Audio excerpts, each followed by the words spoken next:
Police, RAB ও আনসারের পোশাক পরিবর্তন করছে। ইতিমধ্যে ৩ বাহিনীর পোশাকের প্রাথমিক অনুমোদন দিয়েছে স্বরাষ্ট্র মন্ত্রণালয়। এদিকে মঙ্গলবার রাতে এক ফেসবুক পোস্টে ৩ বাহিনীর পোশাক পরিবর্তনের বিষয়ে কঠোর সমালোচনা করেছেন বাংলা গানের যুবরাজ ও খ্যাত কণ্ঠশিল্পী আসিফ আকবর।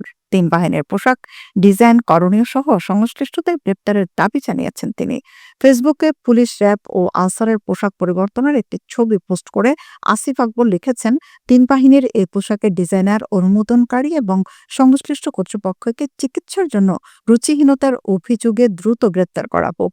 মানসিক ডাক্তারদের মাধ্যমে জিজ্ঞাসাবাদ শেষে উন্নত চিকিৎসার জন্য তাদের পাবনার হেমায়েতপুরে পাগলাকারদে প্রেরণ করার অনুরোধ জানাচ্ছি। সারা দেশে রুচিহীনতা ছড়িয়ে পড়লে সব দায়িত্ব রুচিহীন সরকারকে নিতে হয়। উল্লেখ্য, নতুনভাবে পুলিশের জন্য আয়রন কালারের পোশাক, র্যাবের জন্য গ্রিন, অলিভ এবং আনসারের জন্য গোল্ডেন উইচ পোশাক নির্বাচন করা হয়েছে।